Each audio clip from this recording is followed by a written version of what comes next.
Across the country, people are rallying around the same idea: unity. On Monday, Canadians elected a new government to stand up to President Trump and to build a strong economy, working in real partnership with provinces, territories, and Indigenous peoples. It's an unprecedented year of trade threats, foreign pressure, and challenges. But somehow, it's pulled Canada tighter. A resurgence of Canadian patriotism. The numbers suggest that we're more patriotic than ever. This is all about being Team Canada. But not everyone's having the same conversation. If we look at parts of the West, the tone is different. The vibe isn't unity, it's frustration. These attacks on our province by our own federal government have become unbearable. So let's dig into the big questions. Is this just noise or a real movement? Alberta's been flirting with the idea of separation for a while now. So what's driving that? Let's take a step back in time for a minute. It's a tradition remembered by the old and embraced by the young. I believe in the independence of Western Canada, and I'm probably one of the only people who has, for the last 5 years, maintained the same position. Here's what might happen to the West if a man and his organization in the studio this morning have their way. Well, it's always been there. I mean, it's been there since, Alberta was created as a province in 1905. There was great animosity to the federal government. The federal government kept natural resources, and it wasn't until 1930 that the two prairie provinces gained authority over natural resources. What happens? Oil. Oil in 1947 in Leduc, Redwater, and a few other places. This is around the time Alberta's natural resource boom really took off. Oil and gas quickly became the backbone of the province's economy. And before long, it also became the biggest source of tension between Alberta and Ottawa.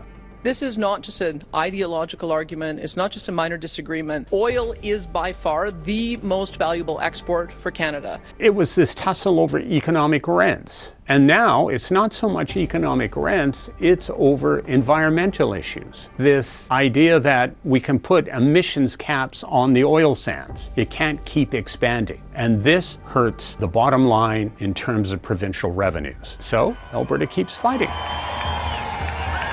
If you listen to their leaders, Preston Manning or Cam Davies or even Danielle Smith, the Premier, they talk about the National Energy Program of 45 years ago. That's their starting point, how somehow this took away their heritage and their right to these non-renewable natural resource revenues from oil and natural gas. And they're angry. The expression of that, it's become a political expression where they take it out in politics and they blame Central Canada. It's pretty normal for provinces to push back on Ottawa when something matters to them, but Alberta's been especially vocal lately. Well, Danielle Smith, literally a week after the federal election, issued a list of demands to Ottawa. If these points can be agreed to by the federal government, I am convinced it will not only make Alberta and Canada an infinitely stronger and more prosperous country, but will eliminate the doubts a growing number of Albertans feel about the future of Alberta in Canada. And they included things like they want access to tidewater, as it's described, the removal of the oil sands emission cap. The list goes on. There are half a dozen or more items on this list that are, for Danielle Smith and the United Conservative Party of Alberta, non-negotiable. But is that good for Canada? Is that what you want? Being upset with the federal government doesn't usually lead to a talk about a separation vote. So what's at play in Alberta? When it comes to Alberta's future, Albertans, not Team Canada, must be in the driver's seat.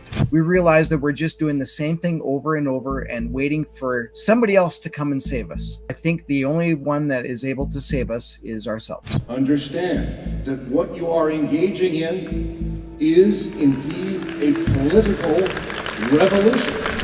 I would say that there's 3 different groups in Alberta. We don't want to demonize any one of them. What we're watching now is Danielle Smith, I think, trying to maintain her position inside the party and is pandering to a particularly fringy bit. These people are pretty hard right populists, and the whole caucus is, for that matter. And there are a lot of, shall we say, closeted separatists in that group as well. And so she has to placate them. So with this list of demands on the 5th of May, she throws them a little red meat. Something they can say, look, this is what we stand for. Vote for us. Well, it keeps her in office, She will not have her caucus revolt. She's got very tight control of the caucus now. Look what happened to Jason Kenney in a leadership review. He was forced out of office. She doesn't want that. I have repeatedly stated I do not support Alberta separating from Canada. I personally still have hope that there is a path forward for a strong and sovereign Alberta within a united Canada. The other cynical interpretation of this that I can't escape is that throwing out separation or sovereignty as a thing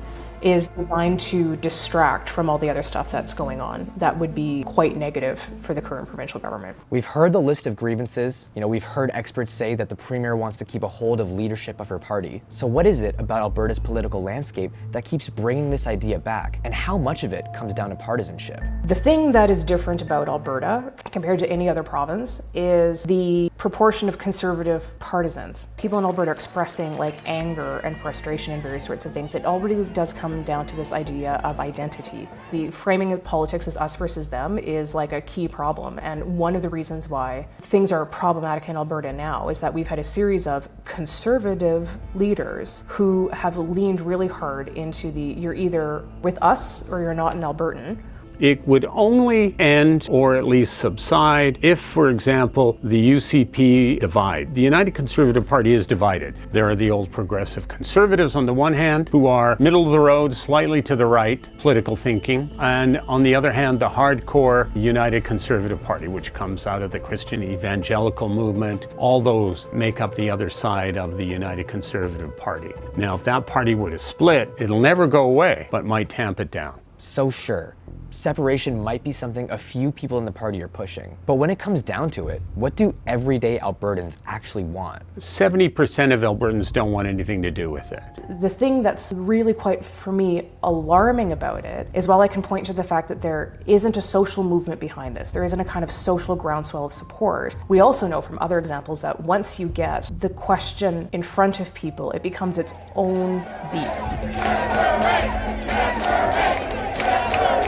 And who are these 25 to 30% of people who do endorse the idea? Again, at the end of the day, the people who want this idea that Alberta doesn't get the respect that it's due, this is pretty deep-seated. Central Canadian politicians are elected in Central Canada to defend the interests of Central Canada. And so that's what there's no reason for Albertans to expect that, MPs elected in Ontario and Quebec are going to do something for us. In Alberta, it's about half a dozen different fringe ideologies coming together to say, we wanted something very different than the liberal democracy that is Canada. Now, some of these people in the separatist movement want to set up a Christian nation. And that comes with all of the implications that you think it does, on the one hand. On the other hand, you may be like a Danielle Smith who wants to organize what she would refer to as a free market utopia. If most people don't support separation, why aren't we hearing from the other side? Well, there is one group that's speaking out. The Premier introduced a bill that would make it easier to launch Alberta into a separatist crisis, as if threatening to break up Canada was just another wedge issue. Here's what the Premier won't say.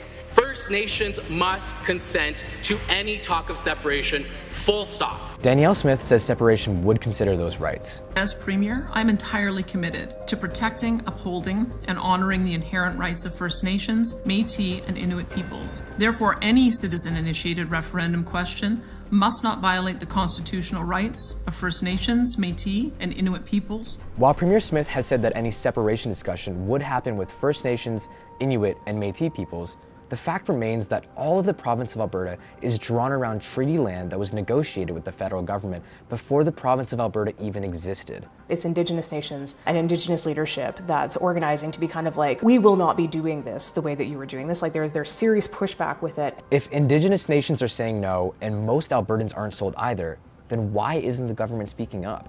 Our government will not be putting a vote on separation from Canada on the referendum ballot. If there is a successful citizen-led referendum petition, our government will respect the democratic process and include that question on the 2026 provincial referendum ballot. If she says that she's not for secession, she's not making a case against it. She's literally silent and abdicating all of that space to somebody else to do it. If the point is to like use the chaos because it helps distract from other sorts of things or it helps achieve different kinds of goals, there isn't a care or concern for like the thing that's supposed to be the point of the government, which is the province and the people of Alberta. Where is this all heading? Is it a turning point or just another round of the same old fight? We may get a vote. It could be a, shall we say, a very ambiguous question that people don't really understand, but something to get them angry. Do you feel you're being exploited by the federal government's equalization formula? Do you feel that the federal government is taking Alberta's wealth and spending it frivolously or something like that? But I doubt it very much whether we will see a positive vote, and I have little doubt that we will have a vote now.